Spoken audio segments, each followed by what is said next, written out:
Good morning, ladies and gentlemen. My name is Nolofefe Nyamezele, a CCMA employee responsible for stakeholder management and projects. Welcome to the first CCMA Virtual Women's Day commemoration. I would also want to welcome our guest speakers who are with us here, our online guests as well. The CCMA is a dispute resolution body established in terms of Section 112 of the Labor Relations Act. While the CCMA is a dispute resolution institution, it is also alive to socio-economic issues, both globally and locally. Hence, it has dubbed this month of August Women's Month. This webinar comes at the backdrop of the launch of the CCMA's Women's Month commemoration, which was done by the CCMA director on the 3rd of August. This webinar is one of the initiatives that the CCMA will be running this month, focusing on women under the theme, Celebrate the Queen. As we're celebrating the Queen, as the CCMA, we're commemorating women, not only as nurturers, but also as contributors and co-creators of the economy. Ladies and gentlemen, we are blessed with a high caliber of speakers that are here with us today, who will be talking to topical labor market issues pertinent to women. In our midst, we have Usis Andiswali Fagane, who is a qualified social worker, an HR practitioner, and a coach. She's also a wellness counselor. She's from Careways. She'll be talking to us today on the topic of We Can Be Stronger Together. Following her, we'll have Sis Dineo Chabalala. Sis Dineo Chabalala is a survivor of gender-based violence, and today she's representing NISA, Women Initiative for Development.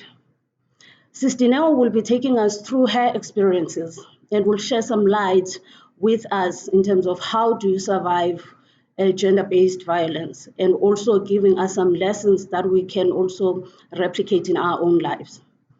After Sis Dineo, we'll have Mr. Rabu Ralidzimo, who is from the Commission for Gender Equality, who will be talking to us about the challenges and issues that women face in the workplace. And lastly, we'll have Usisi Dimagadzo Piri, who is a senior manager from Productivity SA, who will be talking to us on the development and emancipation of women for financial freedom. Ladies and gentlemen, with that program lineup, please sit back, relax, and hopefully you'll have some lessons that will impact your life positively. Thank you so much.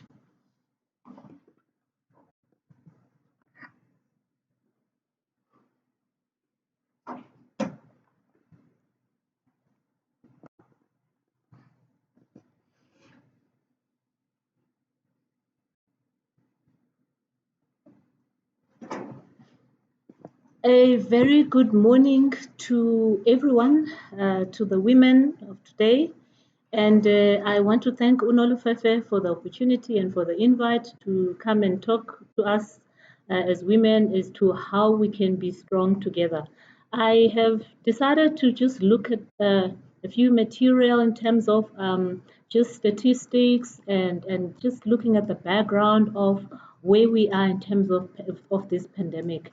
And I think one of the things we're going to acknowledge is that with the pandemic, really, the coronavirus pandemic is sweeping across the world, and it is inducing a considerable degree of stress and worry, amongst all populations. So we're not alone as South Africa, it's the whole world that is really undergoing all these sorts of stresses. But at the same time, in public mental health terms, there's also a psychological impact that we will acknowledge that we're beginning to see, and it's also elevating levels of stress and anxiety amongst women. And I suppose because of all the quarantine levels, the being in a state of not knowing what to expect in our world, then it raises all sorts of things from us. People are going through levels of loneliness, depression, harmful use of substance, and self-harm, societal behavior, violence, and so forth. So this is just to create a background to say what are some of the dynamics that we are currently faced with as we are looking at as we are trying to be strong together. But I'm also going to just look at the background really of gender-based violence and looking at the different forms. I thought we should talk about maybe the domestic violence, looking at the physical violence, the emotional violence, economic violence, and so forth. So, but my focus is going to be more on domestic violence, purely because Anditi, we are sitting at home, and being at home, we just finding ourselves in an unprecedented space. We've never been all together at home all at once as family members. So there are certain dynamics that are happening. But of course, if you look at the definition of GBV, it is violence against women, and it does not occur to women randomly. It's a structural problem. It's also embedded on unequal gender power relationships. So the gender dimensions of VAW is basically the effects that it has amongst the women. It's also women survivors face specific barriers in accessing services. Those are some of the dynamics, and also looking at the legal aspects of it as well, and how the authorities are supportive or not supportive in terms of what we're going through as women. But having also said that, I thought we should look at some of the examples, like of the rights that get violated in the process, like your right to life, your right to be free, from torture and inhuman degrading, and treatment, your right to health, your right to equal protection by the law, So those are some of the things we have to consider, and but looking at it, I mean, if you look at gender-based violence, there's an ecological framework about it, which is where we also then start getting concerned as women. We get concerned at almost like at an individual level. You at home, your children, your family members, your relatives, your loved ones, you get affected there. But also looking at another cycle is your relationship level, where you are in a relationship and you have to consider some of the things that happen there, with partners, with family members, with peers, the disparities in education as well, the status between partners. Those are some of the things that happen at relationship level that impact us in terms of gender based. And also families sometimes blaming the woman instead of the men for sexual violence. So it just becomes a blame game now instead of looking at the issues, the real issues that are impacting us. And I think we all remember that right now, even the president acknowledged that the issue of gender-based violence is actually at number two. It's actually the second pandemic that we are facing as South Africans. So can you imagine living under those conditions and how it's impacting our lives? And I was also wanted us to look at the community level, like our children at school, they're also impacted by this, and we get worried about our children. As you release them, you're worried about the violence that will take place there, the issue of poverty as well in some homes. People are living in conditions where, there's no proper demarcations, they have to sleep in one room, all those things are part of the stuff that affects us under the ecological framework. And societally as well, the patriarchal ways of looking at things, the ideologies around, male sexual entitlement, and also just the social breakdown from conflicts and disasters. We no longer live from those traditional environments where maybe we would have extended families around us, people who can be able to almost like be the ones who are the mediators in conflict and are able to be the authorities and can be heard, and people can look up to, so that they know that I cannot commit this violence because somebody else is actually, I'm accountable to that person. So those things are no more. We live on our own in the cities, away from other people who can be our source of support as well. And having said that, if I have to talk about maybe the health consequences for us women, they are there at a physical level. Your physical health gets impacted by these things, and sexual and reproductive health, your mental health and behaviorally. So it's all those levels that we have to look at in terms of what are the outcomes of this violence against women. At a physical consequences, you know that you as women you get injured, and you start getting a functional impairment. And I think the lady who's going to talk more at a testimonial levels will be able to even expand even more about those things. And some of the women even they end up getting injured permanently. You end up having permanent disabilities from that. And then also the negative health behaviors. So if you are in an environment that is so toxic, and it has all these conditions, you may end up using substance, whether it's drugs or alcohol, and maybe getting into habits like smoking, and also sexual risk taking stuff, and self injurious behavior. What about the psychosomatic consequences, where you constantly have these chronic pain syndromes? There's people who are constantly living on aspirins, just headache tablets because of the conditions that they are going through, and also having things like irritable bowel syndromes, gastrointestinal disorders, urinary tract infections, respiratory disorders. Those are some of the psychosomatic side effects and consequences that we have. And from a psychological point, you find that your levels of PTSD, are there. And in fact, the statistics do mention that it's 1 in 4 people in South Africa that are actually suffering from post-traumatic stress disorders, things like depression, fear, panic disorders, eating disorders, low self-esteem, suicidal tendencies. Those are some of the things. That is, if we have not looked at the worst side of it, the fatal outcomes, which could be fatal injuries, the killing itself, the homicide, and the suicide. So I actually also just wanted us to look at the domestic violence. So we know that domestic violence is either what you term domestic abuse, spousal abuse. It occurs when a family member, partner, or an ex-partner attempts to physically or psychologically dominate another. And it also refers to violence between spouses, but can also include cohabitants, non-married intimate partners. It includes people of all cultures, all races, ethnicities, religions, and classes. So domestic violence is perpetrated by who? By both men and women, by the way. I don't want to go into the X, but I want us to look at maybe the different forms, because sometimes it may be occurring and you are not aware of what is happening.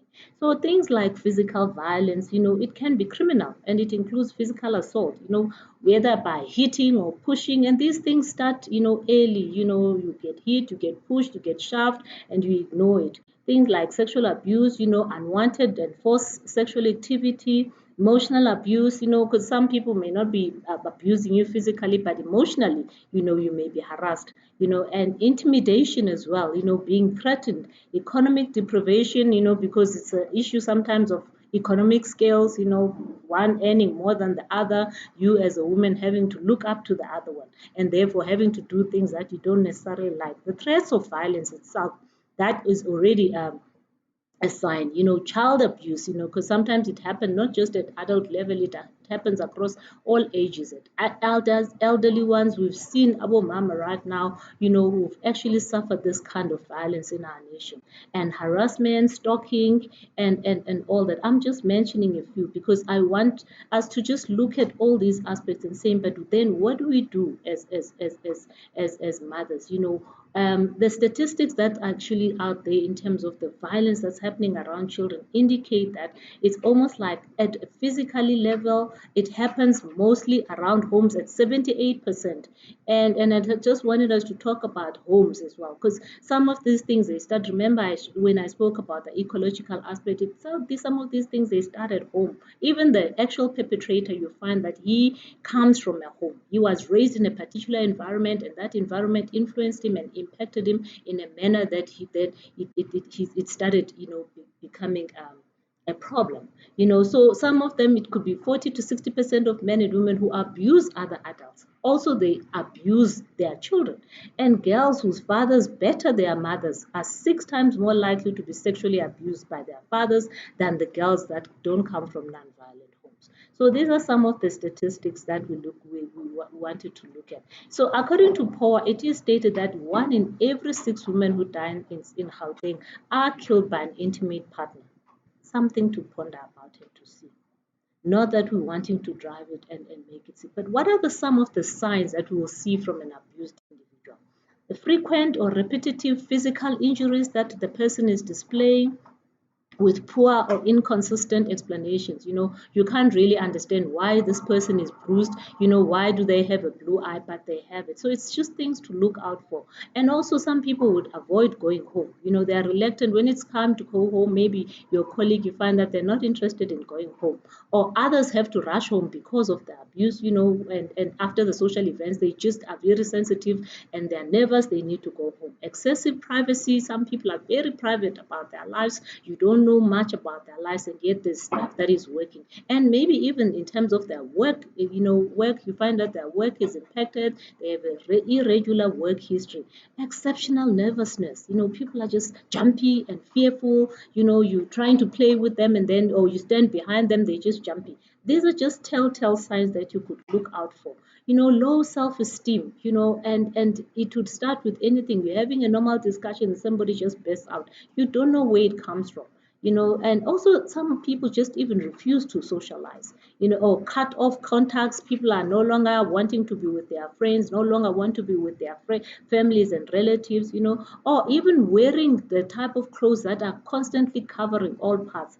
And because they're trying to cover their injuries, others would wear dark glasses, hats, scarves, polo necks, long sleeves, even in warm weather. You don't understand why they're like that. So, but none of these signs mean that a woman or a man is definitely being abused. But if you notice several of them, then that may be a cause for concern. So I don't want us to go around looking at people are wearing polo necks in summer and think, oh, are they being abused? Not necessarily. If you look at the psychological effects of the abuse, the impact depends on either frequency, that is how often or occasional does this happen, and how constant is it, and then the severity. Severity could either be both at psychological level or physical harm, and therefore it may even need treatment. And also the injuries, it might be mild, moderate, severe, up to whatever homicide that happens. So emotionally abusive relationships can definitely destroy your self-worth, because you may feel like you are nobody. You start wanting to blame yourself, and maybe look at even your background in terms of your conditions and how you're raised. In terms of how it impacts your low self-esteem, where you were very confident person, very outgoing, you were visionary, you knew what you wanted to achieve in life, but because of all that is happening in your life, then your esteem starts going low. And then major personality changes, you find that people are very withdrawn. Others are very teary because of all the dynamics that are happening. And also, it will impact you in terms of trust, because you end up not trusting. You don't know who to trust. And maybe whatever that happened, it happened within a very close kind of family person or relative or a friend. So you don't know who to trust. You end up just being somebody who's quite sensitive when it comes to dealing with people of maybe opposite sex. Fear of intimacy. You find yourself that you do not want to get closer to people anymore because that person is abusing you, and also you may not even want sex anymore. And sleep disturbances. You unable to sleep. Your sleep patterns are disturbed. You can't sleep your normal 8 hours anymore, and yet during this time we need sleep so much because of the stress levels of just the unknown. And every time when we hear about the statistics in terms of the death of the pandemic, this also impacts you. The inability to concentrate, lack of focus is part of the psychological problems. And you may also find yourself having flashbacks. You're playing a movie from all the experiences and then those frightening memories that you have. And anxiety, where I've already spoken about that, sense of constant nervousness about danger, and depression, where you literally lose hope about life. Life in general, you have no hope about your future, and it could also lead to suicidal behavior. And also, finally, you then can be ashamed and confused about your life. Those are just the psychological parts. At physical level, I've mentioned headaches and all the other things. But I just wanted us to look at the cycle of abuse. There is a cycle, by the way, in abuse. But the phase one of it is that it would start with attention building.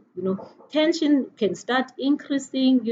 There's either breakdown in communication. Somebody you understood each other, all of a sudden you don't understand each other. And communication has got many levels to it, by the way.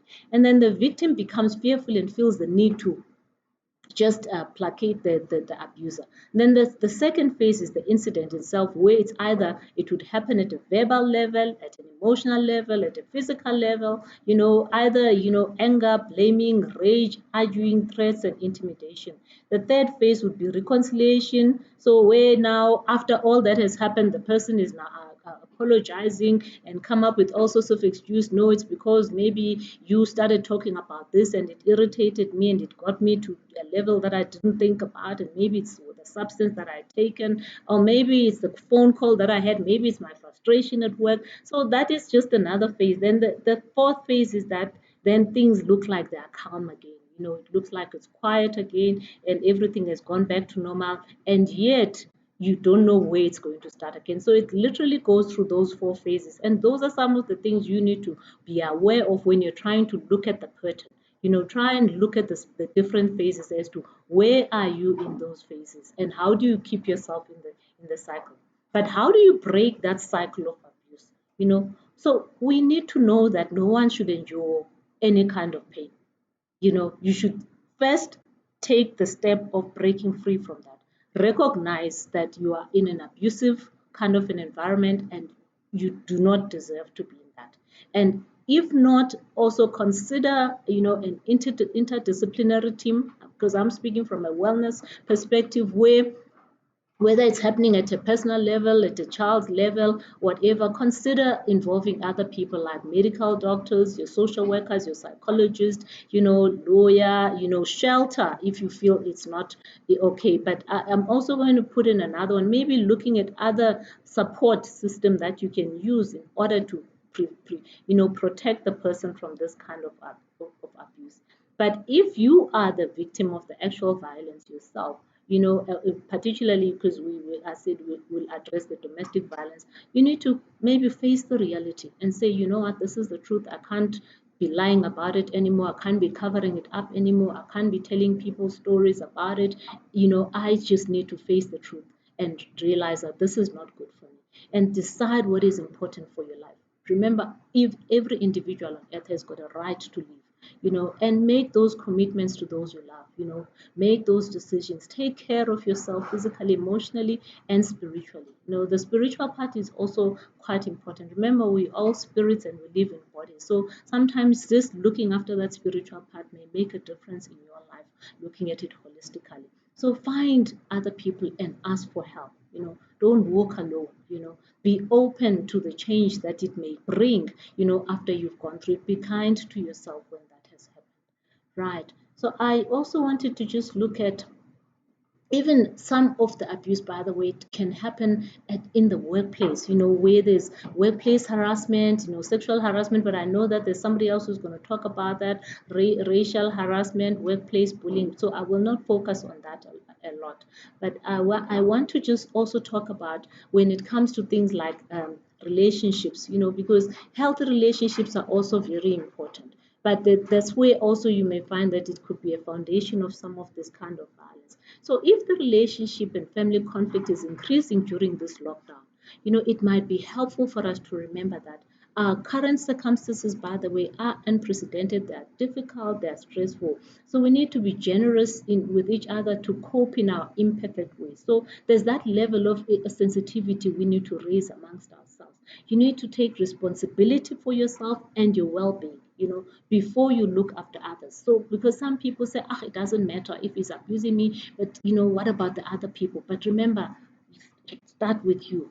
So it's almost in the plane, where in the plane we are told that you wear the mask first and put your own oxygen before you can save the other one. So you cannot pour from an empty cup. If you are feeling overwhelmed, it's hard to support somebody else. So look after yourself first, then you can be able to look after the other. You have the permission to focus on yourself first. And then also strong partners, families, and friends, they take time to listen to one another, and really hear each other's perspective. So if you are in a space where you are no longer listening to one another and those telltale signs are there, that should tell you something about it. Because under normal circumstances, we have a right to speak, we have a right to say our opinions, we have a right to talk to each other in a decent way. So you each need some regular time apart sometimes in the house in order to just circuit break, because sometimes when you're too much on top of each other,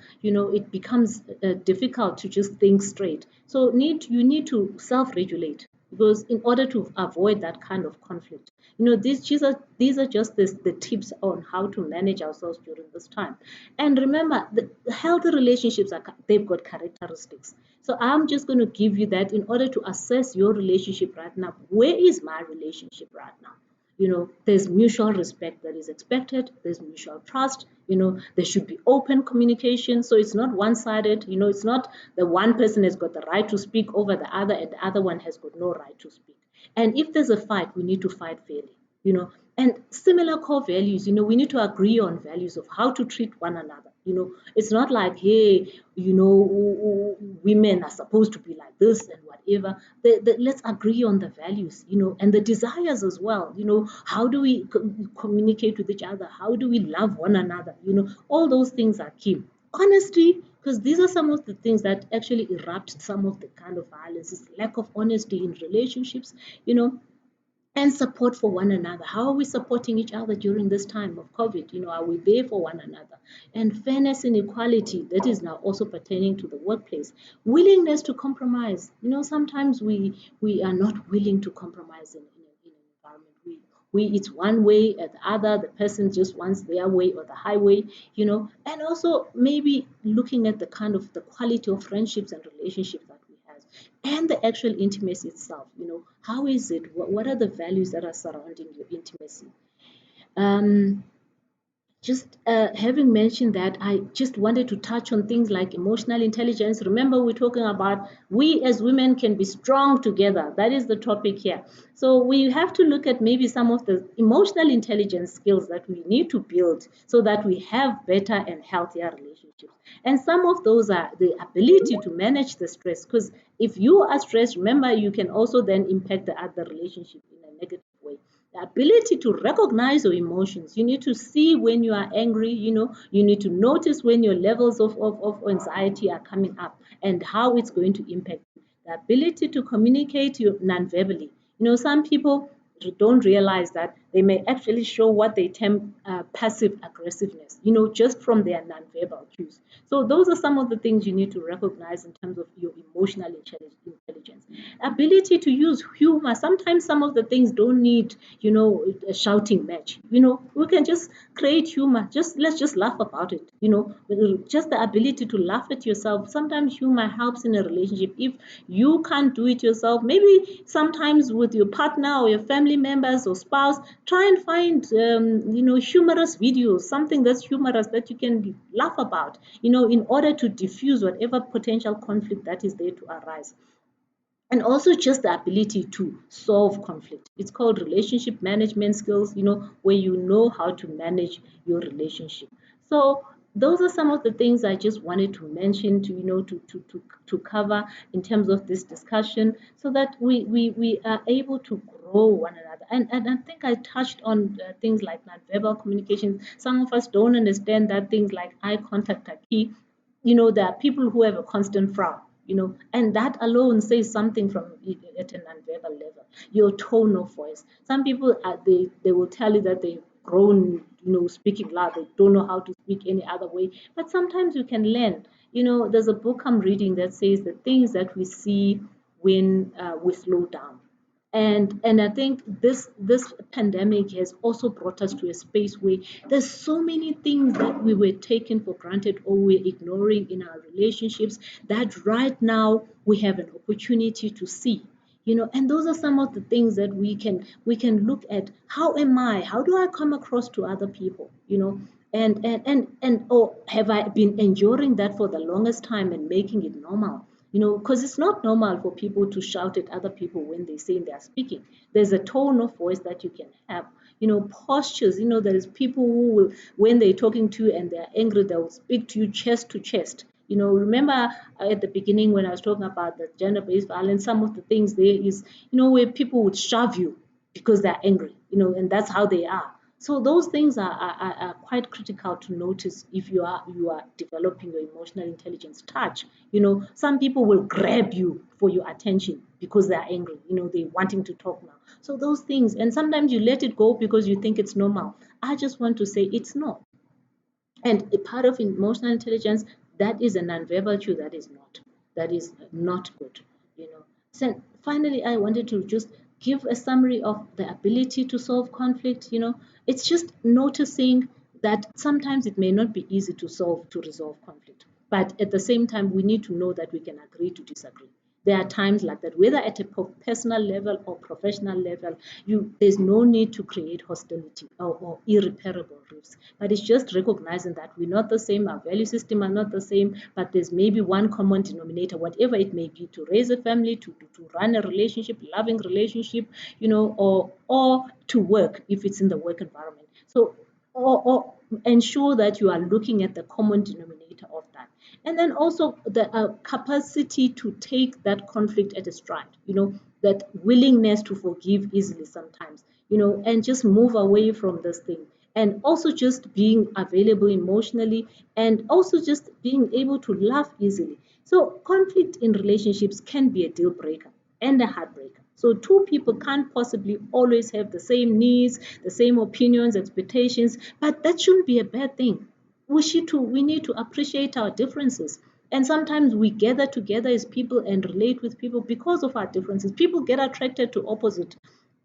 They say opposite attract each other. So at the beginning, when it's a honeymoon stage, people appreciate that. But then somewhere along the lines, that also becomes a problem.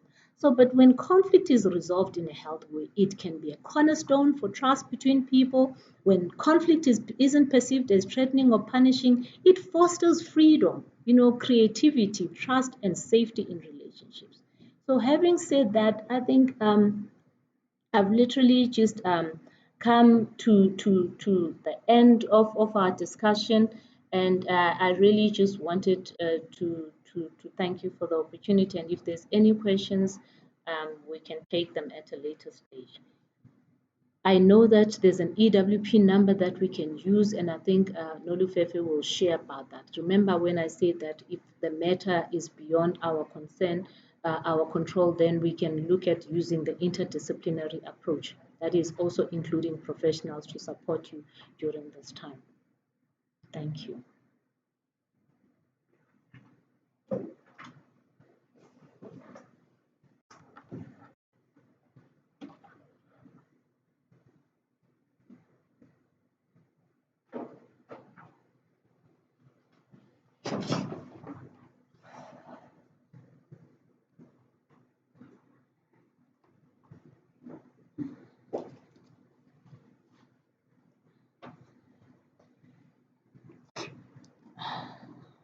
Good morning, everyone. My name is Dinewo Chabalala.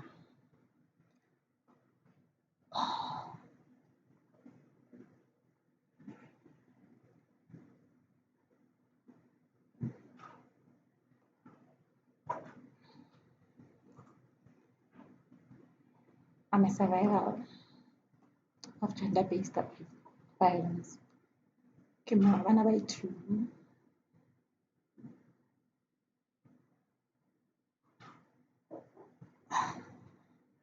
you.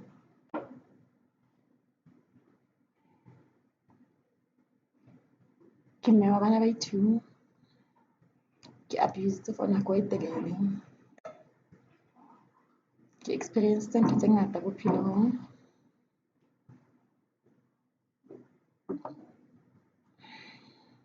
Ke ne ke phela le motho a sa respecting. A ne a nshapa le bana ba ka. A re bana se bana ba hae.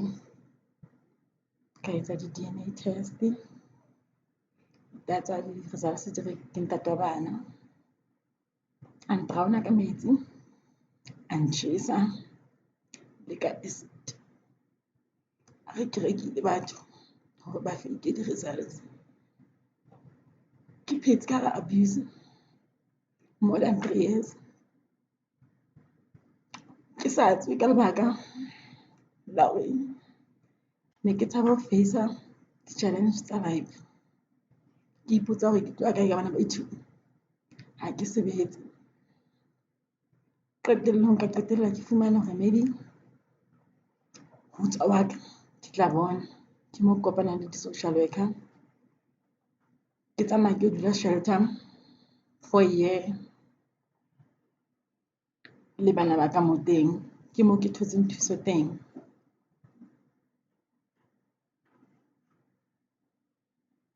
Still o ntsa le teng bophelong ba ka, o ntsa abuser. Ha support bana. Ke motho wa hore a fihlile bana ba le creche. A fihle a ba nke feela ke sa tsebe hore bana ba isitse kae. Ntsa zama ho mpolaya. La fela nakong ke itjwetsa feela hore ntate Modimo ke yena a teng. Sometimes abuse e cause-wa ke hore background ya rona ha enough. If o sena batswadi sometimes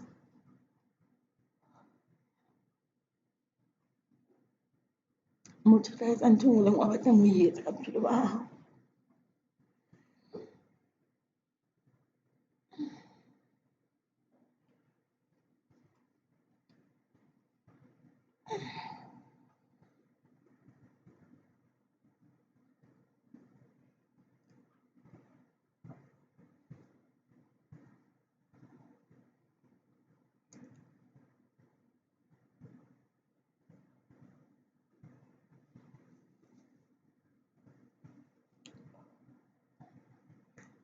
Hore ke tswe ka hara abuse ke ka lebaka la hore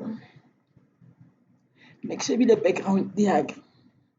Ke sa batle hore bana ba ka ba tlo feta moo ke fetileng teng. Hore ke be strong ke ho itjwetsa hore ha ke batle bana ba ka ba phela moo ke phetseng teng. Ha ke batle bana ba ka ba experience dintho tse ke di experience-tseng bophelong ba ka. Because if o na le bana ba banana ba tlo feta di-step-eng tse ding tse wena o fetileng ho tsona. How easy hoba mme ba bana ba ithuo o le monyane sa sebetse.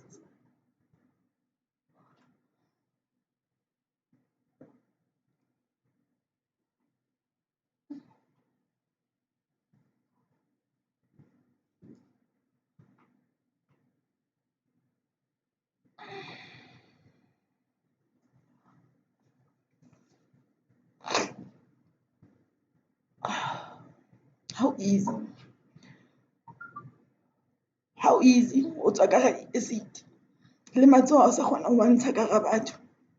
Because actually o feela hore ha o sa le motho wa dula ka hara abuse because of o nahana hore wena o fedile ka bophelo ba hao. Ha o sana moo o tlayang teng. And motho wa ntate o tla o etsa o feele hore ha o next bophelong.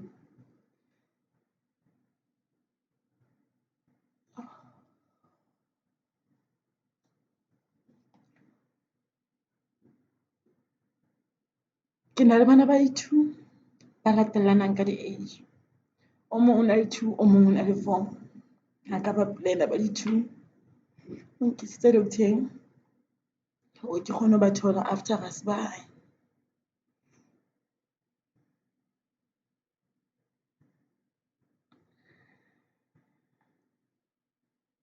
Ha o tsamaya o ya police station o bula case, ntho engwe le engwe ya hao nkare ke joke, ha hona ntho e tswellang pele.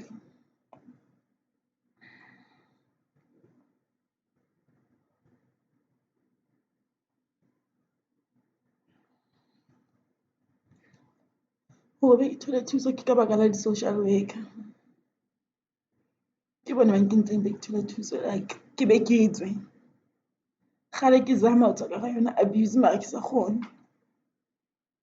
Ha o ya di-family-ing tsa hao, o yo kopa thuso, ba ho push-etsa back moo o tswang teng.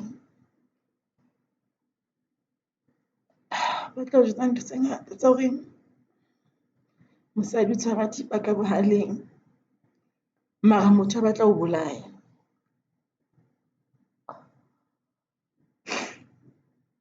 Ka lebaka la hore maybe o na le tjhelete.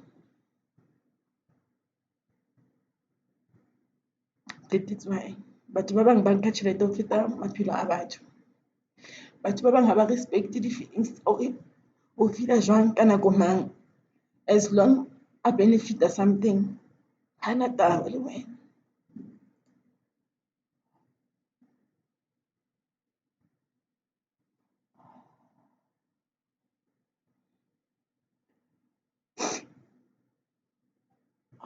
Mara sometimes you have to stand for yourself. O tsebe o batlang mo bophelong ba hao. Ke tswile ka hara yona abuse, ke moo ke leng teng ke na le 1 year something ke tswile ka hara abuse. Ke la itjwetsa hore enough is enough, I won't turn back.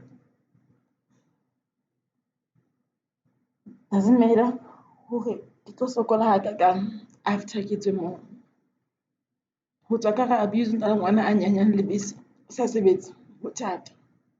Ha ke na batswadi moo ba tla reng maybe ne ba tla nthusa. Mara ke itjwetsa hore ke tlo tswa. Ke tswile. Advice nka e fang batho ka ntle ka moo ba dutseng ka hara abuse, ke a tseba ho jwang, ke na le yona experience ya teng. Ke a tseba ho thata ho face reality. Sometimes re na le ho push-wa ke di-challenges tsa life, hore o qetelletse o dutse moo o dutseng teng ka lebaka la hore ha hona niks o nka e etsang, tlamehile o dule moo. Ho na le di-pleke like di-social worker, di-shelter. Ho na le dintho tse ngata, like just fela rona we don't know, we don't ask. O dutse fela like ha o botse, ha ona taba, like ho fedile ka bophelo ba hao. No, di teng dintho ka ntle tsa hore o kgone ho etsa, o thole thuso.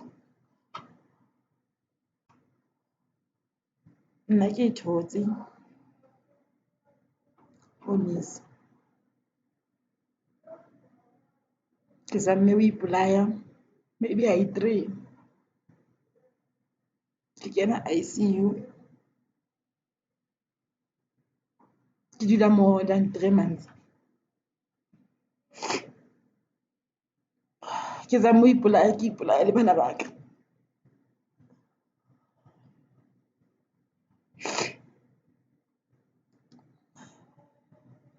Ka lebaka la hore ne ke feel-a hore ntate wa bona ha ba fe lerato le tlameileng a ba fe lona. Ha kgona ho abuse nna pela bona, o ba lematsa dipelo ba santsane ba le banyane. Ha kgona ho jwetsa ngwana hore maybe re ke re o tswa mosebetsing, ngwana wa Mthabela o tla ho yena, papa eng pushele ngwana kwanana, a ra ya ha se nna ntate wa hao, tsa mmoho wa tseba ntate wa hao o kae. So ne ke feel-a hore a nka ba fa le tjhefu at any time.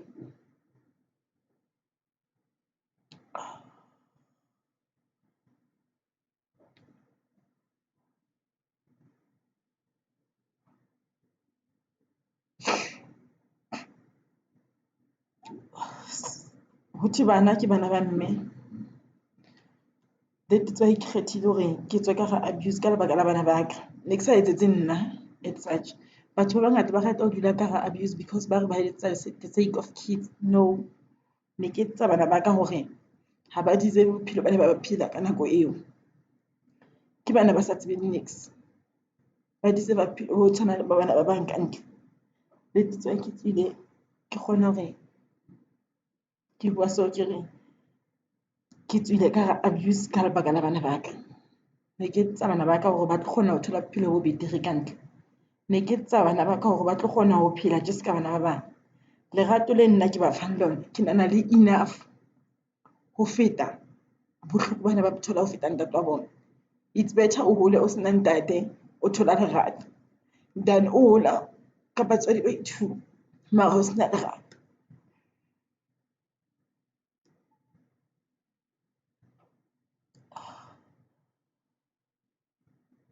Ho betere o phele o sotleha mara o na le peace bophelong ba hao than o phele ha monate o kganna di-Range Rover mara o sena peace. Advice ya ka ho batho ba batjha ba phelang ka ga abuse, tse ding tsa dintho o ska di mamella because o shebile tjhelete. Tse ding tsa dintho ke di-material, ha se ntho tse teng bophelong ba hao. Tse ding tsa dintho ke ntho tse fetang.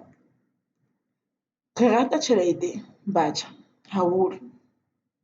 Ha hona taba hore motho o respecta hakakang kapo like o slave kapo o mosadi kapo o mme wa bana. Like ha o kgone hore o thole hore hantlentle wena o eng, as long as o file koloi, o na le tjhelete, o na le ntlo, hore o treat-a tje ska ntja kapo o treat-a tje ska eng, wa dula because ba tlo reng. Ska ba na le bothata ba hore batho ba tlo reng, batho ba tlo bua, o thabile ba bua, ha wa thaba ntse ba bua. So tse ding tsa dintho ke hore o di tlohele, ikemele o ye sekolong, o bale, o kgone ho bana le tjhelete tse ding tsa hao. Tjhelete eseng ya hao ya hlopha because o tla etsa ntho tse ding tseo sa batleng ho di etsa because o batla hore o phele bophelo bo le bo hodimo. Ke dutse ka hara abuse ka lebaka la tjhelete. Heso ke motho a tswang lelapeng le sotlehileng, so ne ke feel-a hore bophelo bo ke bo tholang ha ke na le ntate wa bana ba ka ke bophelo bo siyo hae. Ne ke qetelletse tse ding tsa dintho ke dutse ke di mamella hobane ha ke di thole. Like ntho enngwe le enngwe e ne e le ntjha monna ka lenyalo ka relationship-eng ya moo ne ke dula teng. Koloi ke bone ka e driver ka lebaka la lenyalo. Tjhelete ke bone ka bana le tjhelete ka lebaka la lenyalo. Ntho tse ntle tseo di shebellang like hole le wena ke di bone ka lebaka la lenyalo. Ke sa bone hore di nlematsa ka hare. Ne ke sa taba hore ke shatjuwa hakakang, ke robala ke lla each and every day. Ne ke sena taba as long ke lla bosibu ho sena motho a mponang mara hosane o mpona ke feta ka Audi. Ne ke sena taba, ne ke bo thabetse. Ska dula o thabetse ntho tse ding ka lebaka la hore o sena option ya hore o tlo ya kae kapo o dula mokhukhung kapo o dula kae. As long o thabile mokhukhung, thaba.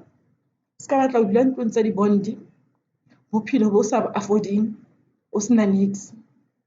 O nka se dule ka hara ntlo tsa di-bond mara ha o yo register-a sekolong, monna a re o nka se register-e sekolong, tlamehile o dule ka tlung ka moo housewife. O na le company, ke mosebeletsa company-ing ya hae Monday to Sunday.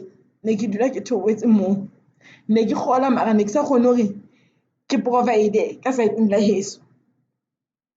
Ne ke kgolla hore re etsetse mo lapa la hore like family ya rona, nna le bana, mara ka tlung ya heso ba robala ba sa ja sometimes. Ne ke bo thabetse because ne ke thabile nna ke bona ntho tse ntjha bophelong ba ka. Ha e fela because at the end of the day ke tswile ke sena niks, ke tswile ke sena koloi, ke tswile ke sena ntlo, ke tswile ke sena any qualification ya sekolo, ke back to square one, ha ke na nix.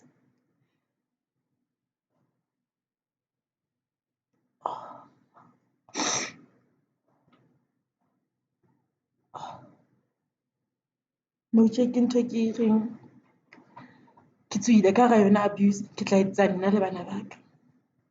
Ke ntho tse ke di experience-tseng ka bophelo ba ka.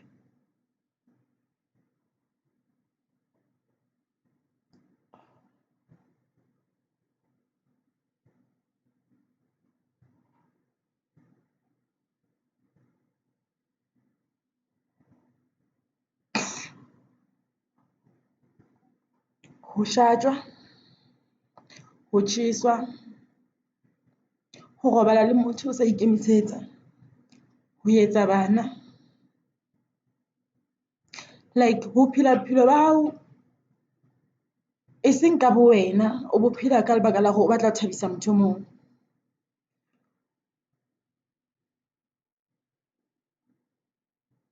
Ho rwakwa, ho jwetswa ka hore ha ke na nix, ke ntshitswe mokhukhung, ke betere ka sheko ka lebaka la hae. Bophelo ba ho jwetsa hore batho ba ka heno ke dintja, ke dikatana, ha ba na nix.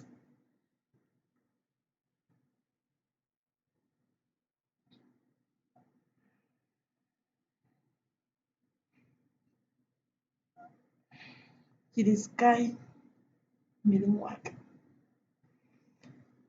Ha ke nka hlobola, ke nka di bona. Ke maqeba, ke di-scratch, ke shatjwa ka ntho e nngwe le e nngwe. O thipa, o kgarafu, o eng, sempa fela sefahleho se tla hlaha se le right, hobane sometimes ha o le motho wa mme wa sepata. Mara ha motho a nka hlobola, wa mo bona ka ntle, dipatwa ke diaparo. Sometimes diaparo di a pata, because o tlo apara, ha o apere ha hona motho a tlo o bonang. Ke tjhele private part le matsoho ka acid, mara still ntse ke phela le bana ba ka. Mara still ntse ke ra never ke give up bophelong ba ka. Ntse ke na le di-dream tse nka ratang hore nka di fihlela.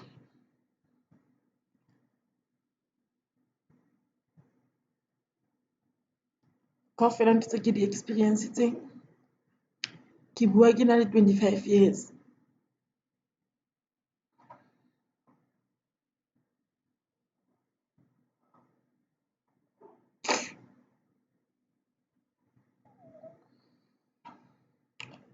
Ha o le ngwana wa 25 years, o hloka lerato la batswadi. Ke feel-a hore ntse ke le monyane hore nkebe ke na le lerato la batswadi. Ha ka le thola, enough. No, not enough. Ha ka le thola total.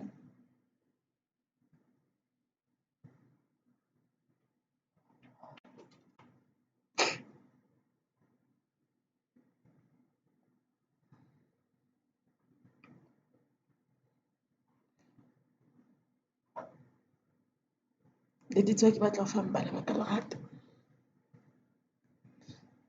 Ke tla rata ho leboha CCMA ka ho mpitsa kasheko hore ke tlo bua ka tse ke di experience-tseng le tse ke fetileng ho tsona. Tse ding ha se tsa hore nka di bua, like ha ke kgone hore ke qale kae, mara nka le share-ela hakalo. Thank you.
Good morning, everyone. My name is Rabu Raletsemo, and I'm from the Commission for Gender Equality, and I was asked to speak about experiences of women at work. Since it was an open topic, or should I say generic topic, I will touch on a number of things, but I think with more emphasis on sexual harassment at work. So I will dwell much on that one, but maybe just to give you just a proper introduction of where I come from the Commission for Gender Equality. And as the Commission, we have a mandate to monitor, evaluate legislation, policies, and practices of the state, statutory bodies, and private sector, as well as indigenous, customary, and religious laws and practices. And we are empowered to do research and make recommendations to Parliament, receive and investigate complaints of gender discrimination, and conduct public outreach and education on gender equality. And yes, we do have the powers to subpoena and litigate to further the Commission's mandate. Our vision is to have a society free from gender oppression and all forms of inequality. When I was asked to talk about experiences of women, especially during this time, it was a bit challenging because the workplace has changed. So when you talk about workplace, for many people today, the workplace is at home, and because of lockdown, or should I say COVID-19. And I had to look at both workplace in the context of people going to work, leaving their households, and also people working from home. So I will briefly talk about some of the few challenges of working from home, and this is anecdotal information, but also from personal experience, that it is not as fun as some people may think to work from home. Working from home has its own challenges. Like, for example, it is actually exposed a lot of people in terms of working online, the challenges of working online, and exposing people to cyberbullying, because now you're doing most of your work online, and some people may be, technologically challenged, and also lack of, that usual technical support that you may be finding when you are working from your office. But also, it has increased to a certain extent some level of gender-based violence, or should I say domestic violence. I won't dwell much on the details of such, but some of the anecdotal information we received as the Commission, is the high number of people reporting, and also from our other stakeholder organizations, cases of domestic violence. But the challenge, which is, I think, serious, for the Commission, is that with working from home, there's also limited outlet or reporting opportunity for the victims, because, it looks like, to a certain extent, the focus of especially SAPS, is on dealing with lockdown regulations, and compromising on, other social issues that victims of domestic violence may be requiring. But also, working from home means that the reality of multitasking, because when you are at home, for instance, working on your computer, your family, for them, it's like you are here, we need A, B, C, D, and you are tempted to, give them that attention, because some may not even understand that even when you are working from home, you still have to, do right by your employer, and put, on the required time. So those are the things that I will focus on, or should I say, I'll focus on cyberbullying, domestic violence, gender gap, and I think lack of gender mainstreaming and sexual harassment. But like I said, I will dwell more on sexual harassment than the rest of the topics that I chose for today. So let me start with cyberbullying. Cyberbullying is an online communication with an intention to harass, embarrass, or hurt or humiliate a person. So how can one keep themselves away from cyberbullies? Obviously, you should have proper internet etiquette, so that you avoid being trapped in such pathetic situations. For instance, you may start by ignoring the bully, record incidences of bullying or of cyberbullying, report the bully to the website administrator, who can be able to assist you to block or deactivate the account of the bully from the website. And if the bully is from your company or where you work, you can obviously report that to the employer and IT administration.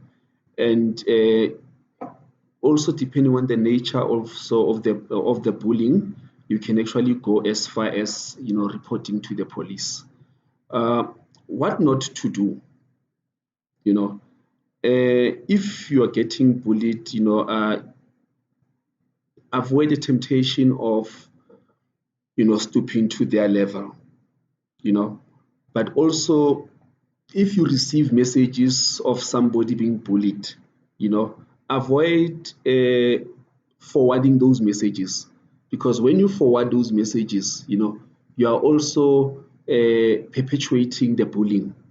You are giving that bullying much footprint, which could be what anyway the bully would be expecting. And also it's important that you don't allow the bully to take over control of your life, and it will be important also that you speak to someone you trust, who can be able to give you some energy to fight back, but fight back in a correct way. Like I said, you don't stoop to their level, because you may end up also yourself being a perpetrator. I will move from cyberbullying and talk about some of the experiences of women at work, and I want to bring in here the concept of gender gap. That in its simplest form is the difference between the average wages of men and women, regardless of their seniority. Gender gap is not necessarily equal pay. Equal pay is a different concept, but it's a connected issue, because equal pay is about pay differences between men and women who are paid differently for like work, in quotes, or work of equal value, or the work rated as equivalent. According to Pricewaterhouse research, I think it was published in July 2018, despite the increased focus from institutional investors and boards, the female representation at senior management and executive levels in South Africa is still on average only at 20%. So the survey here was consisting of remuneration data from more than 550 participating organizations and just over 4,000 senior managers and executives. And this data also indicates that 61% of females are remunerated below the median of the sample, and in comparison to 39% of males. And in contrast, 63% of males are remunerated above the median in comparison to 37% of females in the sample. And from this data, we can deduce that it is clear that corporate South Africa still needs to focus on ensuring that female numbers are increased at these levels, in addition to addressing the gender pay inequality. So this is according to the REM channel Pricewaterhouse PwC study in 2018. So we still have those experiences of gender parity or gender gap as far as men and women as experiences are concerned at work. In fact, the global wage report for 2018-2019 concludes that gender gap is prevalent as ever in South Africa. There are some actually hard-hitting home truths about the problems women face in the workplace. According to this global wage report, on average, women make 28% less than their male equals. I mean, there are a number of reasons for this, but I guess the main one is that there is still gender inequality. There's still gender inequalities in the workplace, but also there are also some, how women are stereotyped at work, especially for, when women stands out in terms of claiming their worth, or claiming, their work. The other day, actually, I was listening to the radio and I heard actually about some study. I didn't read it. I heard about it from, I think the lady was representing Google SA, that they've done a study that talks about how women are stereotyped when they claim or they do what they call, self-praising at work. When the woman says, I know I'm good at this and I deserve this. If it's a man doing it, he's labeled to be assertive, he knows his story, yes, he's deserving it. But if you are a woman and you say, I know it's a teamwork, but I'm driving that team, you are labeled as arrogant, you talk too much, you think you know better. So I found it to be very interesting, because this actually perpetuates that gender stereotype, saying, yeah, you must just be quiet there in a corner and not get recognition as a woman for the efforts that you put, at work. And also, this also makes it difficult for women to actually negotiate salaries. So you are actually, in a way, forced to take whatever the employer is offering, because you don't feel assertive or confident enough to say, but I think I'm worth this.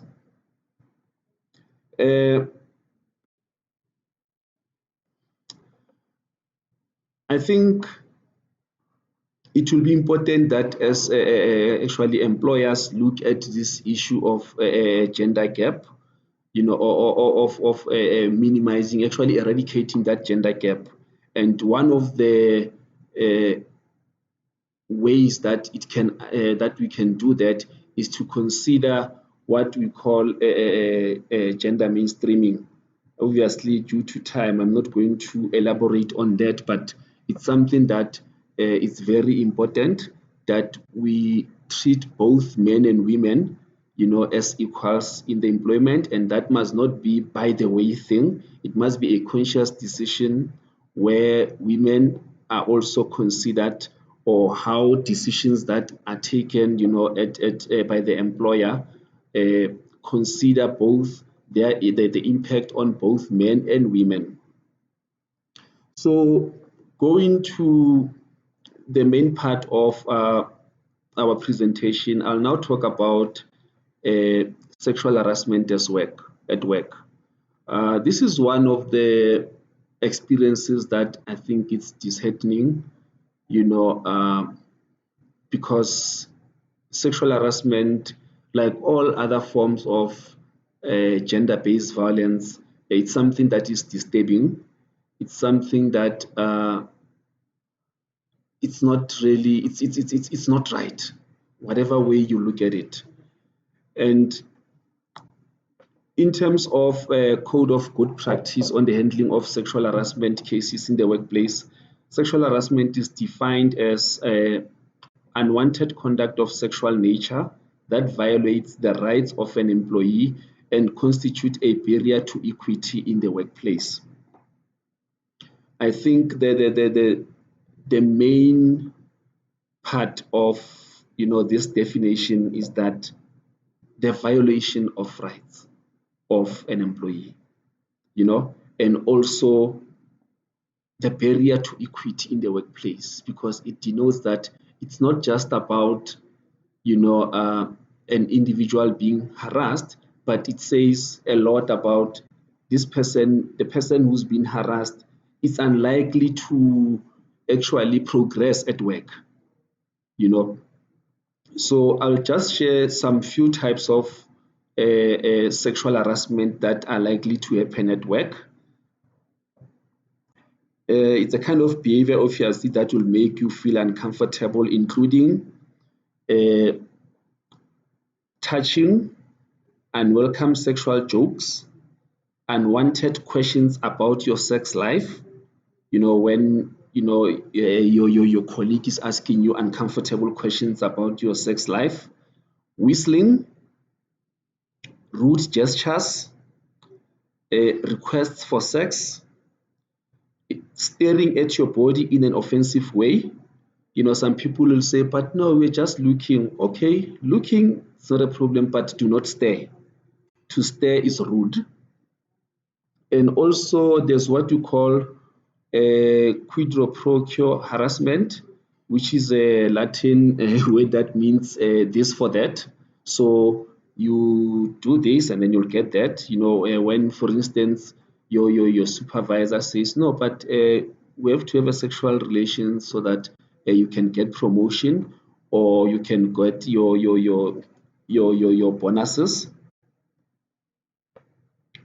Sexual harassment leads to a hostile work environment.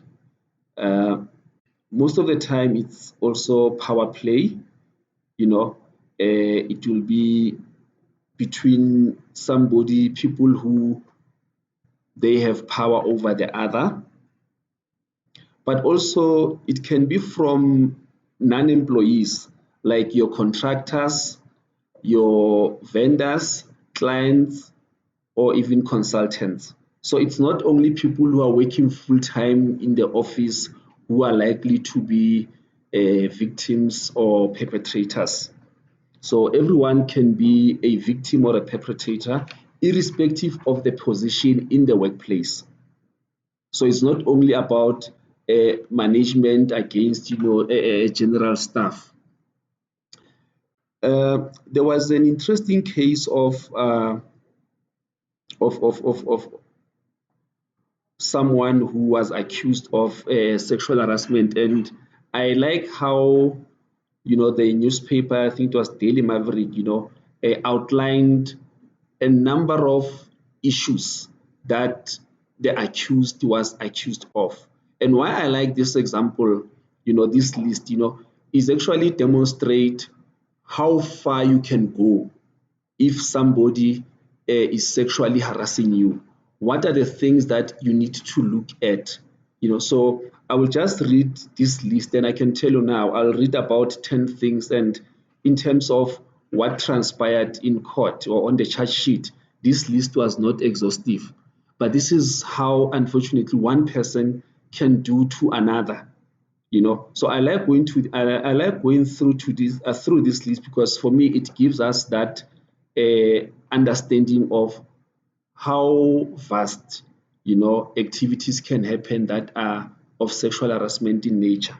For example, the accused was informing junior staff members that he was looking for a side chick or a second wife, that he had had a girlfriend previously on the employment-related travels.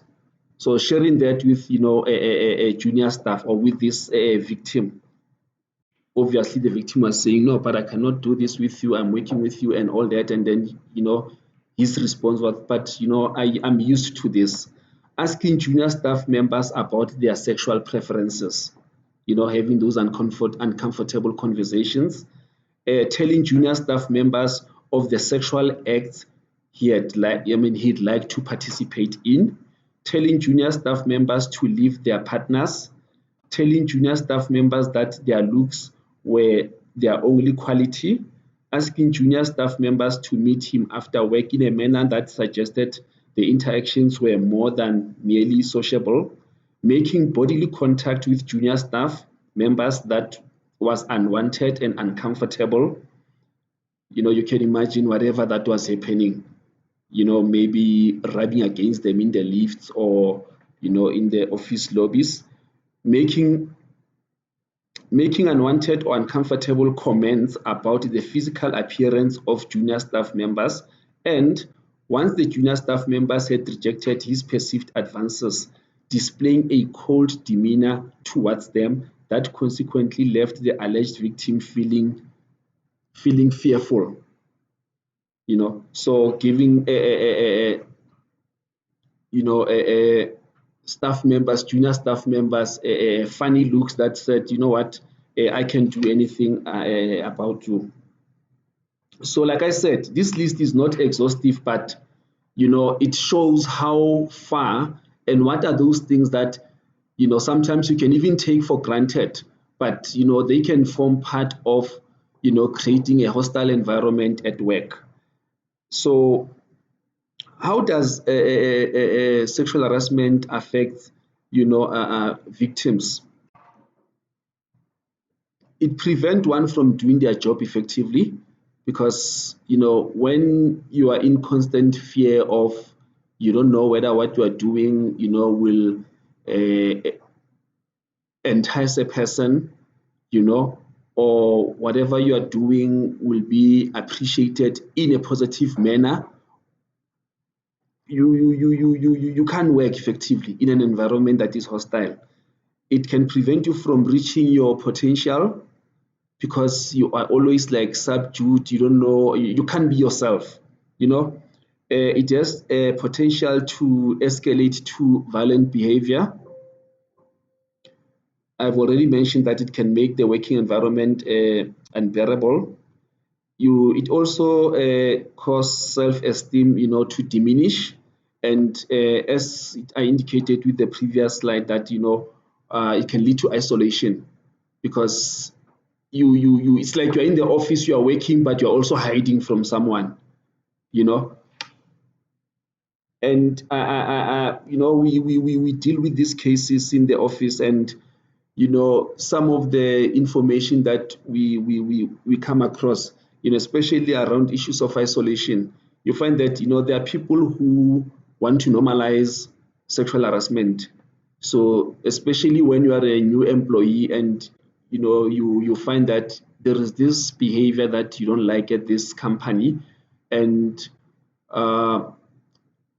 when you object, it's like, why are you objecting? Because it's normal. This is how things are in this work environment. So as a result, what are you going to do? You're going to isolate yourself from people that you feel that, why are they not actually feel, but realize that they want to normalize something that is inappropriate.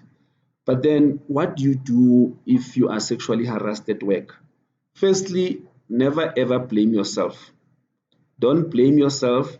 the person who's harassing you is the one who's doing something wrong, and you haven't done anything to cause the harassment. Even if you flirted with this person or you like the person, whether you like the person, but you haven't done anything wrong to deserve, to blame yourself. Obviously, you need to say no, make it clear to the person that is harassing you that their behavior offends you. They may not realize how hateful their behavior is and may need a clear message from you to stop. So you must just tell them to stop, And if the harassment does not end, promptly write a letter asking the harasser to stop. Just have something on record to say, I wrote to you, I told you to stop, and keep that letter. Write down what happened. When someone harasses you, it's important to keep notes. When somebody makes you uncomfortable, write down in a notebook and make sure that that notebook is just for that purpose of recording incidences of this person. Don't mix it with any other thing. And also keep that book away from work. Make sure that you keep it safe somewhere. So save any notes, for instance, emails, text messages, pictures the harasser sent or posted about you. And like I said, keep all these records somewhere. The way people normalize sexual harassment, you'll be shocked some of the things that people are just, perpetrators are just brave to put in writing, because people feel that or think that they are untouchable. So keep those records.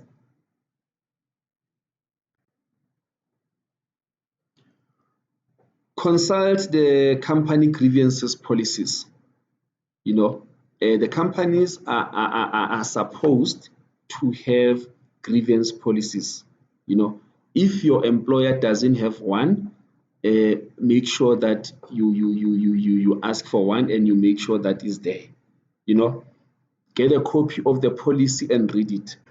The grievance policy may also give you a list of types of behavior that the employer considered to be sexual harassment and the procedure to follow. So I'll also like to share some guide to management that make the elimination of sexual harassment a top priority. Put it in the employee wellness agenda. Empower staff to take stand against inappropriate name calling and sexual comments. So don't normalize, sexist language at work, and claim to be, no, this is our culture here, we talk like that. No, don't normalize it. Talk about the problem. Bring in guest speakers to show the staff that this issue is important and that harassment is not an appropriate behavior. It will also be important to elicit staff, including union participation, in developing and implementing a plan to educate themselves about sexual harassment. It's important as management to show some action, to act against sexual harassment. Ignoring the situation can often lead to a cycle of ongoing harassment and victimization. A perpetrator gets an emotional payoff from seeing others afraid and upset. So you must demonstrate, as management. Encourage assertiveness at work and establish strong personal boundaries. Bystanders too must speak against harassment when it occurs, because if employees become moral spectators, there's a little hope for change. So it's important that we don't become bystanders at work. If I see my colleague, misbehaving, I must be brave enough to call him or her out to say, but what you're doing will put you in trouble. I know there's a tendency in workspaces to say, but no, we know him, he behaves like that, he's that type of a person. No, that's not right. And I always say when I talk to guys to say, that is the behavior that is going to put you in trouble, because not everybody will be excited about that kind of a behavior. And the day that person reacts, don't act shocked. So you must not normalize sexual harassment. You must not normalize sexism, in the workplace. I think it's important that I also quote this what you call international instruments and obligations in terms of why this sexual harassment is wrong. It's because it's a violation of women and men's human rights, sexual harassment. In terms of, for instance, the General Assembly Resolution 48 of 104 on the Declaration on the Elimination of Violence Against Women defines violence against women to include sexual harassment, which is prohibited at work, in education institution, and elsewhere, and encourages development of penal, civil, or other administrative sanctions, as well as preventative approaches to eliminate violence against women. In terms of regional instruments, we have the protocol to the African Charter on Human and People's Rights of Women in Africa, which obligates the state parties to take appropriate measures to eliminate all forms of discriminations against women and guarantee equal opportunity and access in the sphere of education and training, protect women from all forms of abuse, including sexual harassment, ensure transparency in the recruitment, promotion, and dismissal of women, and combat and punish sexual harassment in education and the workplace. So sexual harassment is a crime. It's a human right abuse. In terms of South Africa, what do we do to deal with sexual harassment? We do have a code of good practice on the handling of sexual harassment cases in the workplace.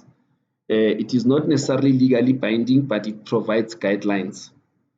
We have Protection from Sexual Harassment Act number 17 of 2011, and also the Act defines sexual harassment as unwelcome sexual attention from a person who knows or ought reasonably to know that attention is unwelcome. In conclusion, colleagues, it's important that we move from talking to action. Make sure that sexual harassment policy is put in place in the workplace. Make sure that you have that policy on sexual harassment and it is enforced. It's important that we familiarize ourselves with such policies and also be supportive of victims of sexual harassment and make sure that their grievances are heard. Stand up for gender equality in the workplace and the elimination of sexual harassment. Thank you.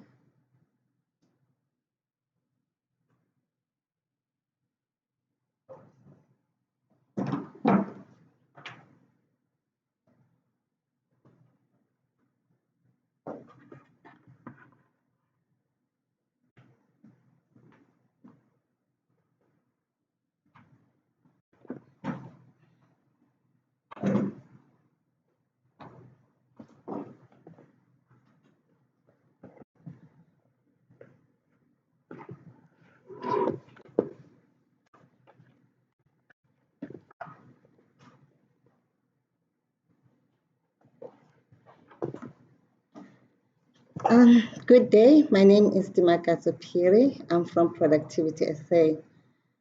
I would like to thank the CCMA for this webinar to enable all of us to discuss the issue about women empowerment during a very important month about women. I would like to acknowledge the previous speakers for the very informative and courageous messages. As a woman sitting and listening to all these conversations about women empowerment, Yet a lot that comes out is about women being disempowered. It says to me, we need to have a different narrative. We need to have a narrative about what exactly are the things that are happening to enable us to be more powerful, to be acknowledged in powerful positions. And the one thing that came from the previous speakers was the issue of economic emancipation, being able to be liberated as a woman in an economic space. And how do you become liberated in an economic space? Most of the time it would be, do we have a job? Are you employed? Because employment is one measure of economic independence. If there's more women employed in the right positions, in powerful positions, then their chances of becoming more empowered are enlightened.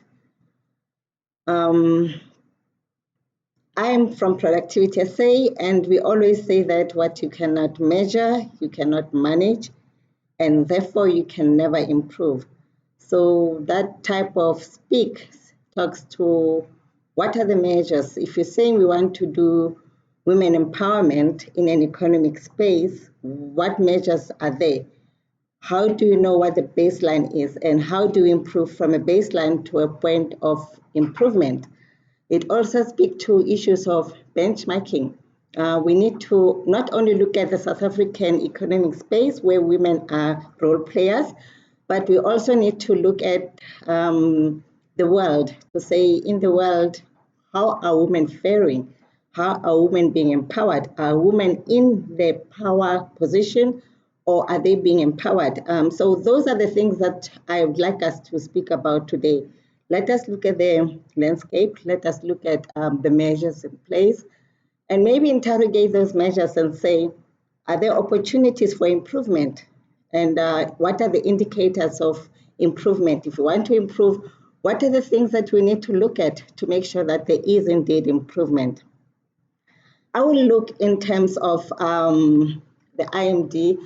It is one of the indicators. It's a research company that gives us one of the indicators of competitiveness and productivity in the world. There are 63 countries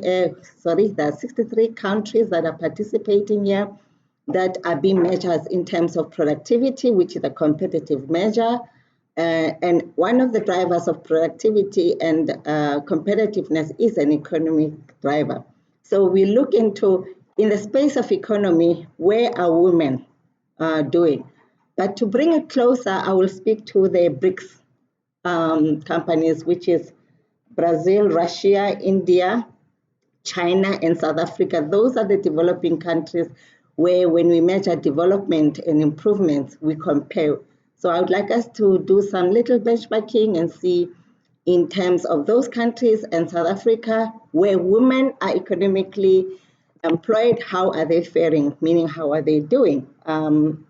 You'll find that in BRICS, a leading country is Russia. They are number 3 out of 63 countries. So if South Africa were to look at how do we improve in this space of economic emancipation, in the space of women empowerment, what will great look like? What would excellence look like? Then we'll have to look at Russia, because out of 63 countries, Russia is number 3. Where is South Africa in this space? You look at South Africa, we are number 54 out of 63 countries. So it says that when as institutions, as government, and as private sector, we are looking into human empowerment, we are actually at the bottom end when it comes to women empowerment. We need to look at things for what they are, to say that as much as there might be champions and there might be successful women in the economic industry, we're not really touching the surface because we are number 54. In the space comparatively to the rest of the BRICS, you have India at number 42, we have China at number 33, and of course South Africa at number 54. Again, amongst the BRICS, we're not doing well. Also, if you look into where are the female employed in South Africa, you'll find that in this particular country, 44% of women are employed. Now, 56 males are employed. But if you look at the general population target of South Africa, we find that out of the plus minus 56 million, only 44% women are employed. Now, if you're talking about giving women economic liberation, you have to say first, as government, are they employed? Are they even in a position to be able to be economically independent? Where do we start? You have to start by improving that indicator. You have to make sure that you employ more women so that they are more empowered. Because why women? The majority of families are led by women. There are more women in this country. We have 51% of women in this country. And of the 51% of women, there are still less employed than men. Most households are led by females. There are no men in those spaces. That should give an indicator as to why the poverty levels are so high in this country. It means that those people who are leading families are the ones who are least employed. So if you want to improve the economic situation of this country again, it should look into women employment, because when women are employed, then more families will be fed. Again, what do the stats say in terms of the women in the economy? If you look at the sectoral analysis, here we are looking at which sectors of employment actually do make money. Or if they have employment, where do they pay the good salaries that can actually cater for the families? You find that when you do the sectoral analysis, 61% of women are in the community and social services. It's good that we have women in those space, because as we know in this country, when you look at the gender-based violence, we do need women to carry people. I mean, we are Mbokotos of this country, and we must make sure that we carry the nation socially and emotionally, but economically is also very important. Economically, very important to say, are we sitting in a position to be able to help, and not only help our families who are being violated because of gender, but also help them economically? Why am I talking to the economy? If you listen to the previous speakers, the economic power is one power that has been yielded to suppress women or to liberate women. I mean, you listen to the second speaker, she was talking to the fact that one of the reasons why she stayed longer than necessary in an abusive relationship is because of the economic power that her partner yielded over her. And she also indicated that coming from a very economically disadvantaged position, having more money was power, and having more money was liberated. So yes, economic empowerment is one factor that can significantly contribute towards emancipating women, that can significantly give women the power to make the right decision to leave an abusive relationship. Getting an employment is one economic contributor that can say, if women are employed, they are able to have the power to make decisions that can save their life, that can liberate them, that can empower them to be able to be independent even when they are in a relationship. Now, I come back to the fact of saying that if only 44% of women are employed, meaning that 44% of women have the opportunity to make decisions that can liberate them from an abusive relationship or from being violated in a workspace, then where are these women empowered? Where are these women employed? 61% in social services. I'm not putting it down to say social services and community services are necessarily bad services, but if economy is a measure of success to empowerment, then we need to look at what sectors actually are economic drivers. In mining, you will see that only 16.5% of women are employed. Now, when I said earlier that 44% of women are employed, that included professionals, specialists, and also business people. So it says to me that even the women who are empowered are still in the minority. Now, in mining, only 16.5% are employed, and then in water and energy and electricity, 30% of women are employed. And even though women are employed in those positions, you have to say to yourself, are they employed within the position of authority where they have power to influence policies so that they can open the door for more women to enter into this forbidden space? Because if there's women employed, then you more likely have them as window dressers. They're not necessarily sitting on the table, making sure there's an agenda for more women empowerment. If you are speaking to issues of are women being paid, like the pay parity or the inequality gap within the workspace, if there are no women sitting on that space, putting themselves on the agenda, influencing the decisions, having some form of authority, then this glass ceiling will always happen. Women will not get to a position where they can open the door and let more women in. So now, when I'm speaking again to the issue of only 44% of women are employed, this stats indicator has been the same for the past, since 2002. So again, you look into women empowerment and women allowing more women to get into employment. There seems to be some form of glass ceiling there to saying that in South Africa, when you're talking about gender parity or gender equality, we can only allow so many women to be in that space.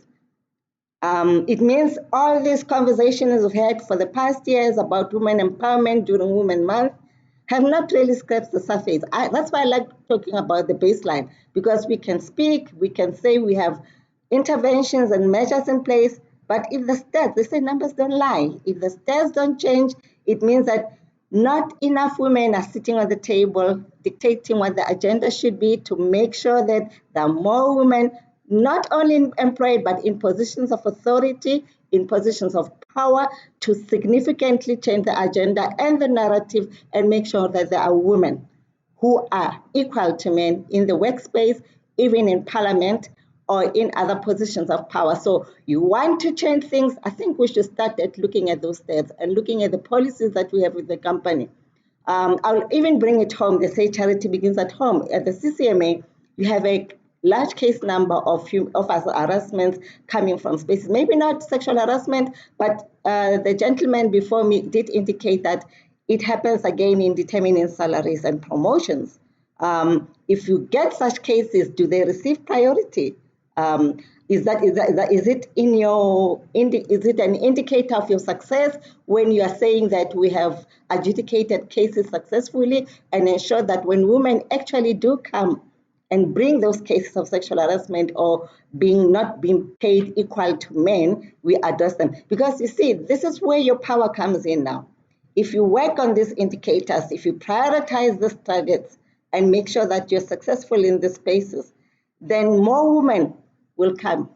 Maybe more women like me will also say, hey, I now know I can come to the CCMA. I now know I can come into the Gender Commission because I'm being disadvantaged. I know there are more men out there in the same position, same qualification as me that are getting more money. And I'm not getting that money because I'm a woman. But you see, when you have a policy, you also have to create an opportunity for access. And one indicator of access is if I see more women winning such cases, if I read a newspaper, I see CCMA doing such jobs where women are winning such cases in those particular areas, then I will also come. I'll also make sure that I utilize your services and get an opportunity for empowerment. Again, it's about one thing about the law that it must be seen to be done. It's not just being there. We have a beautiful constitution, but if things are not seen to be done, very few people will be motivated to take those avenues and actually make sure that they utilize them. You see that in all important sectors, which are economic drivers, women are still way in the bottom. Again, if you are saying you want to create employment, if you want to say you want to improve employment of women particularly, you have to start in those sectors. You have to look into the boards. You have to look into the management structures and see, are there opportunities to empower women? I was fortunate to have a sister who just recently been nominated as a judge. And she told me a story of how she got to get the opportunity. Of course, she had to prove herself. But she said when the list was provided to the chief judge to say that we have women magistrates, but they're not coming forward. And the chief judge said, what did you do to encourage them to come forward? What did you do? So what this statement said to me was that something actually has to happen to motivate women to want to take positions of authority where they can become more economically active, which means more economically independent, which means take care of the families, take care of the nations, take care of everyone else, because they are the stem. They are the people who are taking care of the nations. So they should have more opportunities that empower them economically to be able to not have a glass ceiling, but to actually do something about that position. You are that one individual, that one man who is fortunate enough to be listening to this, who's sitting in a position of privilege. They call it male privilege. Not white privilege this time, but male privilege. If you have male privilege and you're sitting with your brothers and you're having your own discussions and situations about opening the door, ask those critical questions that the chief judge asked. Which women which women magistrate did you encourage to actually apply, and show me what you have done? So also ask that thing, whenever a position is open, if you're in HR and you are that man sitting on a position of privilege, ask those questions. What have I done to open the door and encourage women to want to come in and take this seat? Because women, if you don't fight for that, if you're not sitting on the table where decisions are made, rest assured, the picture won't change. Because it will be the very same people who will perpetuate those policies, who will make sure that the economy remains in the hands of the few. Yes, the hands of the few, because if in South Africa 51% are women, then that should reflect in positions of authority where the power is taken. Again, you look at the skills force.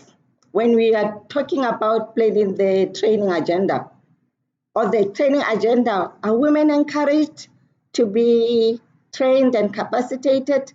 Is it specific on the gender particularly? And if not, why?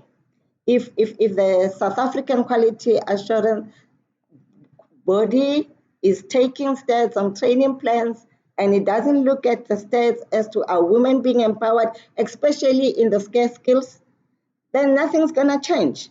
So what I'm saying is the agenda has to change too. The stats are speaking to where. You now know where. You can go into the mining and improve from those 16.5% to a better indicator. You can go into the water and electricity, move that 30%, put a target there of improvement and improve on it.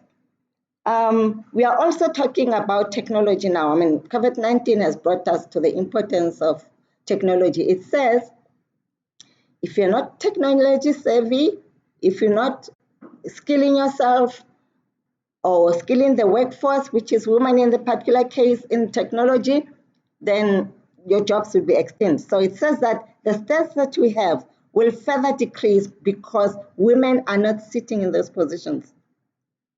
So if the economy changes where we're using more artificial intelligence, we're using more laptops, we're using more computers, we're using more technology-based solutions, and women are not in technology, then women will be further disadvantaged. So when you look into a training plan at HR, make sure which women are being capacitated in what sectors. Because you need to capacitate them in the right sector so that the jobs are not only improved, but they're sustainable. And sustainable jobs are in the technology. Now, you look of benchmarking now. Not only in South Africa are women in technology disadvantaged, but the world across. Because the stat says that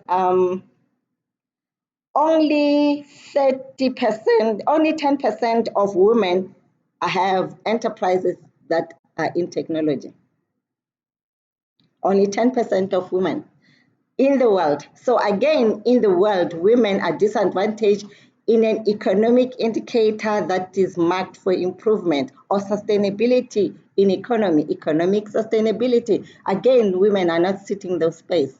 So again, if you're in education sector, if you're thinking of capacitating young girls to become more powerful economically, it says look into developing women in areas of technology. So what I'm saying, I'm painting the picture here to say, if you ever have an agenda in your company, in your organization, or in the government of doing women improvement, know where to start. Here's the baseline. Technology. There should be more women who are empowered to do work in technology. Again, you look at women who are in power. Who are those women in power? And are they actually in the numbers that can make significant change? In South Africa, in positions of ambassadors, we only have 30% women sitting as ambassadors. 32% are judges. 31% are advocates. And like I said, across in the world, only 30% are in technology. Why are women not taking up these positions? Because there seems to be a glass ceiling. If 44% was a measure of women empowerment and employment in this country and remained the same since 2002, it means there definitely is a force to make sure the picture remains the same. So yes, I'm speaking to those women who are 30% in the ambassador positions, who are 32% in the judges positions, who are 31% in the advocates positions. I'm saying to them, when you get up there, girl, don't kick down the ladder because we are waiting. You got there because you climbed on our shoulders. Make sure you keep the ladder so that we come in. Make sure that you sit on the table to change the agenda, and make sure that women empowerment is not just about talk, because now you know what you need to do. You know that you are the privileged few, but it doesn't have to remain the same. We now know that we can change the position because you are there, you are our role models. Now, economic independence in women comes with role modeling.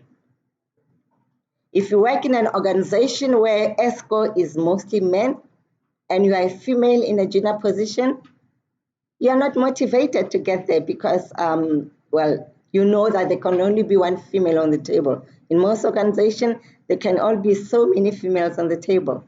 So if you see that the seat is taken, you don't have any motivator. So you're not very motivated to want to seek power. The gentleman before me spoke that if women speak about taking power and they speak truth to power, they're perceived as negative. That's perceived as divas. Because how dare you want more? You're just a woman. It's not a place for a woman to demand. It's a place for women to be submissive.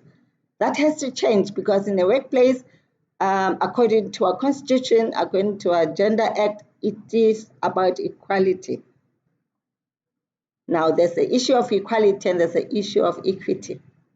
We have to also start defining, is South Africa about equality or is it about equity? Because again, equity is different from equality, but we're not even talking there because we're not even scraping the surface in terms of the steps. We need women role models who can demonstrate that they are really putting the ladder up and showing young girls that it can happen, that economic power and independence can liberate them from oppression, from gender violence, from the abuse, because we speak out against it when it happens.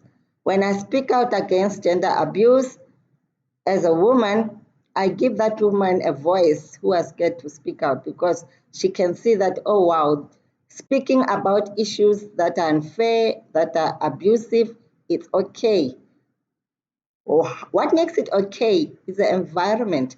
If the environment is welcoming, if the environment is reassuring when you speak out, then I know that I will get support when I speak out.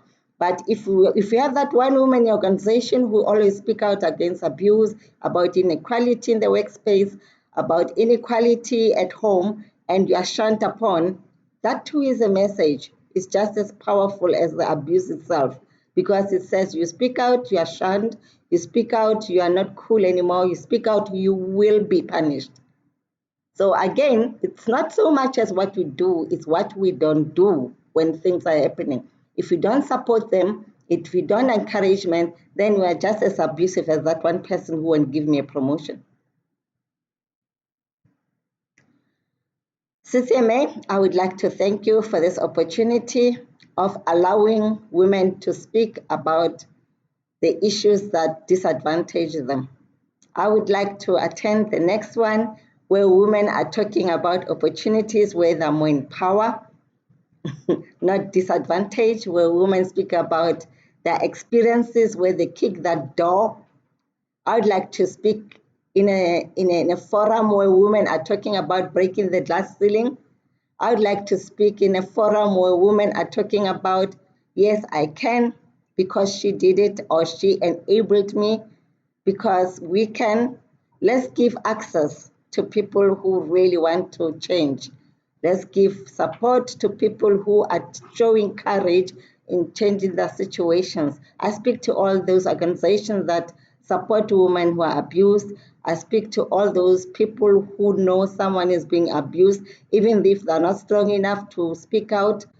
If you can speak on their behalf, if you can show them support by standing up and standing in the position of power and authority and utilizing it for effectiveness, I speak to you and I say thank you.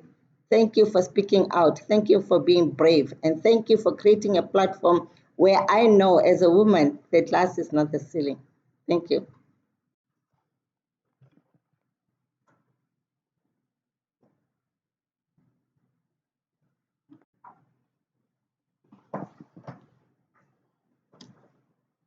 Ladies and gentlemen, thank you so much for joining us.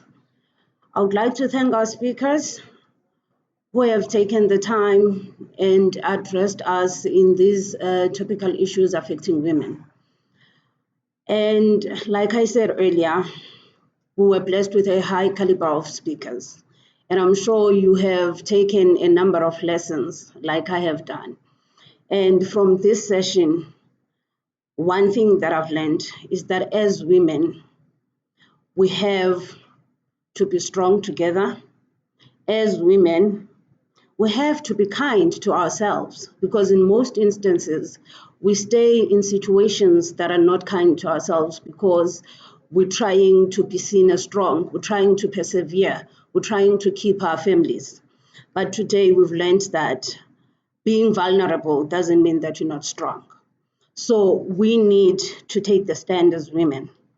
I would also like to thank specifically Usis Dineo for opening up about what has happened in her life, and also empowering us as women who might also be going through the same situation but not sure where to go. There is help out there, like she has said. And in closing, the women of 1956 fought against past laws, but the women of this century were faced with a number of social ills, including the gender-based violence, including unemployment. And now, in the space of COVID-19 and the lockdowns, we see that our demise is being exacerbated. But what we can do, we can emulate those women of 1956 by having the same courage that they had, by being unified, by having the same dignity that they portrayed, and we can be able to fight all the challenges that we're faced with. Thank you so much for joining us, and we wish you well for the rest of your day. Thank you.